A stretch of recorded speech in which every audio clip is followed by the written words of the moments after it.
जय श्रीमन नारायण गुरुजी। जय श्रीमन नारायण।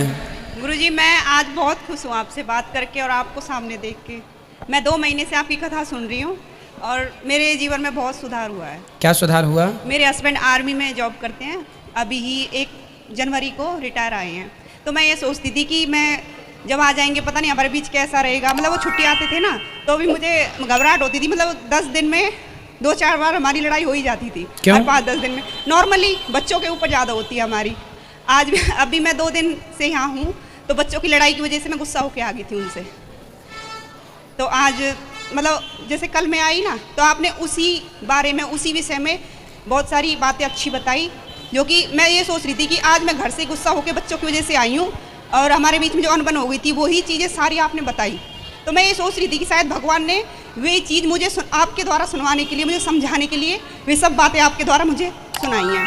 तो मैं बहुत खुश हूँ इस बात से कि मेरे जीवन में बहुत सुधार है आपसे आपकी कथा सुन के। और मुझे एक बात पूछनी थी, मैं अपने हस्बैंड का ना नाम ले लेती हूँ, मतलब सामने नहीं लेती। जैसे किसी से बात करती हूँ तो उनका नाम ले लेती हूँ। ठीक है। नाम लेना पाप है, बुरा है? नाम लेके जो आजकल की पत्नियां बुलाती है ना, ए विजय यहाँ आओ। नहीं ऐसे नहीं बुलाती गुरुजी। नहीं मैं आपको नहीं, मैं तो एग्जाम्पल दे रहा हूँ कि आजकल जो पत्नियां बुलाती हैं, ए यहाँ आओ, ये ऐसे नाम नहीं लेना चाहिए।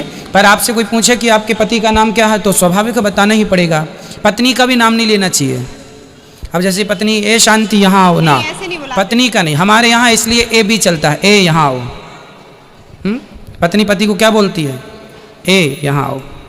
गुरुजी मैं उनका नाम वैसे लेती हूँ जैसे भैया भाभी से बात करती हूँ तो उनका नाम लेके बोलती हूँ, सामने से कभी नहीं। हाँ ठीक है, आप सही बोलते हैं। आपातकाल में नाम लिया जा सकता है। आपातकाल में नाम, जैसे कोई पूछ रहा है तो नाम लेना चाहिए। मैंने ये बात मतलब जैसे मुझे मेरी सास है और भी है, कहती है कि नाम लेके बात करती है तो मुझे भी शायद अंदर से बुरा लगता है, पर वो कोई पूछे तो नाम ले सकते हैं। ठीक है जी।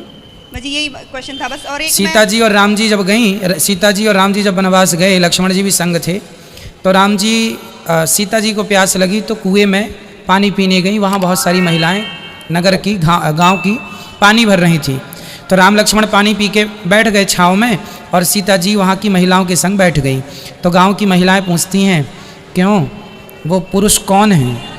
तो सीता जी कहती हैं कि वो जो गोरे हैं ना वो हमारे देवर हैं, और जो सांवले हैं वो हमारे देवर के भाई हैं। ये परिचय देती हैं माता सीता।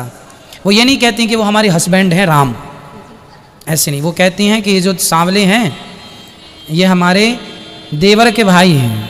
तो अब सामने वाला समझदार होगा, समझ लेगा कि जब ये देवर है और ये देवर का भाई है तो ये पति ही होगा। तो ऐसे माता सीता ने वहाँ परिचय दिया था अपना। मेरे 2 बेटे, इनको आशीर्वाद दो। खुश रहिए, भगवान आपको राधे राधे गुरुजी सुखी रखे। प्रश्न है किसी का पीछे? ये मैया आपको जाना है कहाँ? इनको दो पहले, इनका ट्रेन है, ट्रेन बस है, फ्लाइट क्या है? ट्रेन है।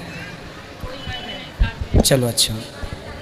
गुरुजी राधे राधे। मैया राधे आपके राधे। चरणों में कोटि कोटि प्रणाम। खुश रहिए। गुरुजी मैं बहुत दिन से, जब से आपकी भागवत चालू हुई तब से मैं देखती थी और बस यही सोचती थी कब आपके पास मैं आपके दर्शन करूंगी। आए 2 दिन में बहुत रात भर रोई, मुझे नींद नहीं आई कि मैं जा नहीं पाऊंगी। क्यों? घर वाले कहते थे कि अकेले कैसे लेडीज होके, और चुनाव था 23 तारीख को हमारे यहाँ लखनऊ में। तो बोले हाँ जी। तो बोले बस नहीं है और ट्रेन कंफर्म नहीं हो, कैसे जाओगी? तो हम कहें नहीं, हमें चलो अब आप आ गए मेरे। बिहारी जी की दर्शन हो गए। कोई सवाल है, प्रश्न है? कुछ नहीं गुरुजी, बस यही एक सवाल है कि गुरुजी जैसे मैं भागवत करती हूँ तो कोई घर में पढ़ती हूँ। कोई बात नहीं, घर में सबको भागवत जी, गीता जी, रामचरितमानस कोई दोस्त तो नहीं गुरुजी? खड़े हो जा बेटा, इनको माइक दो ना। राधे राधे गुरु। अभी आपके पास आएगा ना, इनका हो जाए। आप लोग चैनल को सब्सक्राइब कर लीजिएगा और शेयर जरूर कीजिएगा। गुरुजी साष्टांग प्रणाम राशि का। खुश रहिए। बस यही आपसे विनती थी गुरुजी की, लाल जी को बोलिए मेरे को बार बार दर्शन दें। आपके कहने से लाल जी मान भी जाते हैं। तो आप खुद कह रहे हैं, सुन रहे हैं, भगवान जी अब जल्दी जल्दी दर्शन देंगे आपको। जी सरकार जी। खुश रहिए जी। ठीक है। और आपको साष्टांग दंडवत नहीं करना चाहिए, ठीक है जी। स्त्रियों को साष्टांग मतलब लेट के दंडवत। साष्टांग प्रणाम।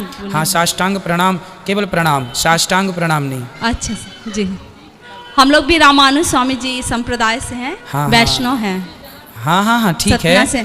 महिलाओं को ना जैसे पुरुष लेट के प्रणाम करते हैं ना जी भगवान को, जी, ऐसी जी। महिलाओं को लेट के प्रणाम नहीं करना चाहिए। जी गुरुजी। इसलिए जब लेट के प्रणाम करना ही नहीं है तो साष्टांग का फिर प्रयोग ही ना हो, क्योंकि महिलाएं लेट के प्रणाम ना करें। महिलाओं को प्रणाम कैसे करना चाहिए? ऐसे। घुटनों को जमीन में रखना और माथे को जमीन में रखना और दोनों हाथ को आगे करके ऐसे भगवान को प्रणाम करना चाहिए। जी, जी। और पुरुषों को कैसे करना चाहिए? पुरुषों को जमीन पर लेट जाना चाहिए और दोनों हाथ भगवान की ओर जोड़कर ये साष्टांग। जी मेरे परिवार हैं सर गुरुजी। खुश रहिए, खुश रहिए। और आप तो आशीर्वाद दे कथा दीजिए। कब बस से सुन रहे हैं? बहुत समय से। हमारी तो दीदी भी हैं तो पाली आपको में। कथा से क्या अच्छा लगा सुनने हाँ में? क्या बहुत बदलाव हुआ? भगवान से बहुत ज़्यादा प्रेम हो रहा है गुरुजी, और बहुत विश्वास है। हर समस्या का लगता है उनसे ही समाधान हो जाएगा और बिल्कुल। तुरंत हो जाता है। और बस आपका आशीर्वाद चाहिए। आप जो कह देते हैं लाल जी मान भी जाते हैं। खुश रहिए, भगवान आपको सुखी रखें और आप सदा भगवान के चरणों में जुड़ी रहें।